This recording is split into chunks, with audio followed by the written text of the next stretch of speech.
Possible explanation why Mizzou's Michael Dixon is riding the bench.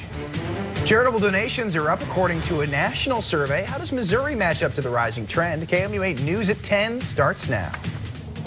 From Studio 8A, coverage you can count on in high definition. This is KOMU-8 News at 10.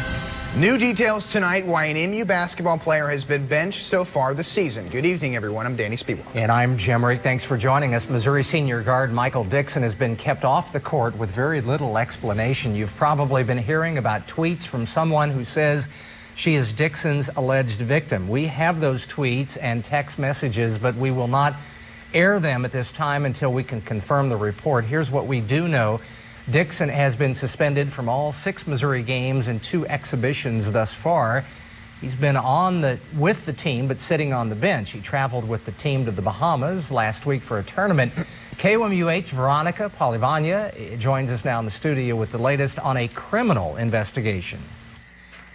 Jim and Danny, the Columbia Police Department released a report today after a sunshine request by the Kansas City Star detailing a forcible rape accusation against Missouri senior guard Michael Dixon Jr.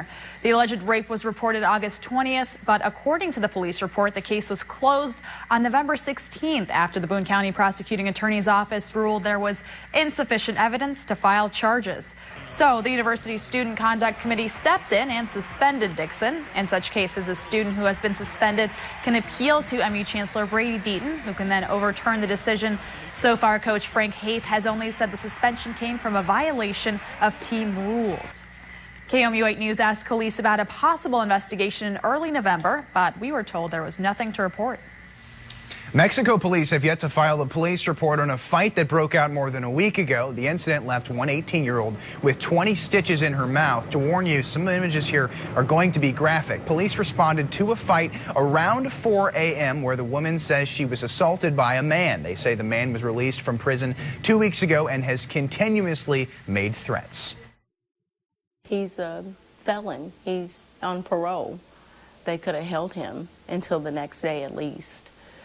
Until the next business day, and this all could be, this could have been taken care of. The family says police released him from custody the following day because the victim was unconscious and couldn't file a report. Major Mesco of the Mexico Police Department says police are still working on the police report and have talked to 12 different witnesses. It was another pretty cool day today in mid-Missouri. Thanks, Dave. According to a national report, charitable giving went up $6 billion last year. That's 4% more than 2010. With the recession still brewing and the latest Sandy tragedy, is charity still a focus for this year? KOMU-8's Stacey Ike took a look at charity right here in Columbia and has the latest. Stacey. Thanks, Danny. That national report actually came out the same time as the hashtag Giving Tuesday campaign. The campaign was a national social media initiative to give all 50 states the chance to get involved giving back after a crazy weekend of shopping. Right here at home, several charitable organizations say that despite a few hardships, that national report applies to Columbia. I visited the Heart of Missouri United Way today and found out it is 32% away from its charitable goal for the year. The organization hopes to raise $4 million in pledges to sponsor additional organizations in 2013. However, it was encouraged by the outpouring of volunteers that came to support Giving Tuesday today. And so we saw a lot of really positive results and a lot more involvement. And it was really neat to see how it all came together. In my book, Giving Tuesday is every Tuesday, as well as Wednesday, Thursday, Friday, Saturday, Sunday, Monday. We have opportunities for folks who want to get involved, who want to give back. Maybe you don't have a lot of money, but everybody has something they can give. Their time, their talent, their intellect, their perspective. All of that is useful in solving our community's problems. I was also able to talk to 3 other nonprofit organizations, and they all agree that so far, charity will not take a hit for the holidays. In fact, just yesterday, we told you that the Voluntary Action Center was looking for several more family sponsors, but we're proud to report that that organization met its goal this morning. That doesn't mean there isn't room for you to still get involved. If you want to help throughout the holidays, search charitable giving on KOMU.com. That is very good news. Former St. Louis Cardinals manager Tony La Russa met with fans in Columbia today. La Russa is traveling the country promoting his book, One Last Strike. Hundreds of fans lined up at the MU bookstore. Some waited as long as 2.5 hours to get a chance to meet the baseball legend. If you've ever met Tony La Russa, he gives the fans all of the credit. And I had him sign, I had the other book he signed. La Russa signed up to 3 books per person. Many people in line said they planned on giving the books as Christmas gifts. The 400 copies sold out by 3 this afternoon.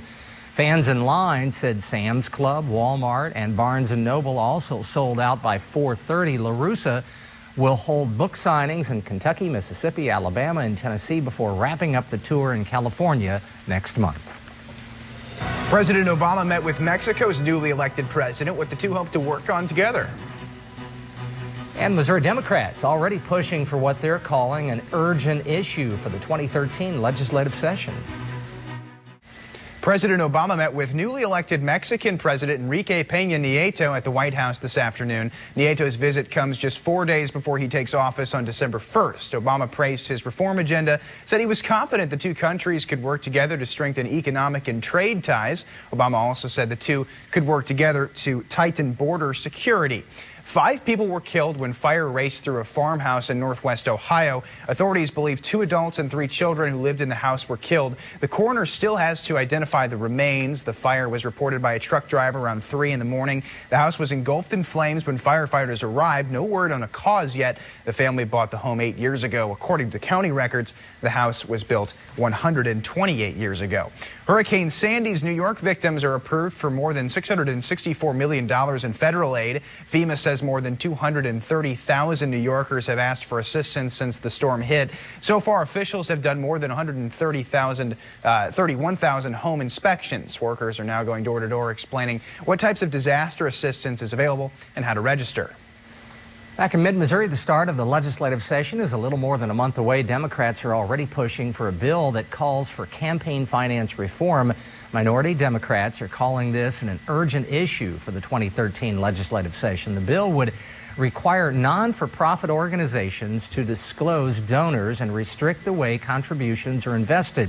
Democrats say they're urging Republicans to make this a bipartisan issue and a top priority. Republicans say there are other important issues that will likely come first. Over the last 2 years, we've had little to no movement in ethics reform. I think it is something that, if you look at recent events, I think it's something that has a lot of support among the public. Education issues are a point of contention. I think that, or my hope is anyway, that we'll be able to reach some common ground. The official Republican caucus is coming up in a few weeks. Coming up, we have some safety tips on how to safely celebrate the holidays this year. Plus, a social services group may be expanding in mid-Missouri. Coming up, they helped one family back on its feet. Well, the not-so-good news is we're entering what looks like to be a fairly long dry spell here on our extended forecast. But the good news is we're going to warm up pretty pleasantly. That's coming up next on KOMU-8 News at 10. Now, your live Doppler 8 First Alert weather with Chief Weathercaster Dave Schmidt. Well, a rare sight for some high school students in Hawaii. They got to watch lava from Hawaii's Kilauea volcano flow into the ocean Saturday. These students were out with a documentary crew photographing volcanoes in Hawaii's Volcanoes National Park. Scientists say the last time lava made it to the ocean was last December. These students got a chance to watch it firsthand. Hey, all right, thanks, Dave. Volunteers spent the night preparing for the 16th annual Festival of Trees for tomorrow's opening. This year, 9 trees will be decorated and auctioned off to benefit the Lutheran Family and Children's Services of Missouri at the Holiday Inn Executive Center. Among the ornaments and other decorations that adorn the trees are photos of families who have benefited from the program. Helpers say they enjoy coming back year after year. It's just a very lovely evening with people that become your friends that you get to see year after year, and new faces, get to know new families, and that's always, it just starts your Christmas season. Mr. and Mrs. Claus will attend a tea Wednesday. There will be a gala Thursday night to auction off the donated trees decorated by volunteers and local florists. Holiday lighting starts about 150 fires across the country every year, so Home Depot offers some tips to keep you safe. Store employees recommend buying these LED lights instead of traditional bulbs because they could save electricity in the long run. They also don't heat up very quickly, decreasing your chance of starting a fire. But if the tips don't stop at the lights... Gutter clips, always plastic gutter clips. That way they don't conduct electricity. And you need a little more advice, of course. Make sure your smoke detectors are working in case a fire breaks out, and turn off holiday or electric holiday decorations when you leave the house. Coming up, a family that turned itself around got some help from a social group, and that group may be expanding its services across mid-Missouri. A group called Court Appointed Special Advocates, or CASA, will expand its services into Callaway County once it lines up enough volunteers. KOMU-8's Giselle Sharon met up with a volunteer and a client to find out more about how CASA works with families who face alcoholism, neglect, and abuse. Tara Taylor is a single mother of 3 kids in Columbia. She admits something most mothers never dare to CASA claims 22% of cases in Boone and Callaway counties have a CASA volunteer. Next in sports, Gary Pinkel talks about number 34, the guy that's probably going to leave a little early. And here's your lottery numbers. Good luck. Now from the Ford Sports Desk, KOMU-8 Sports with Eric Blumberg.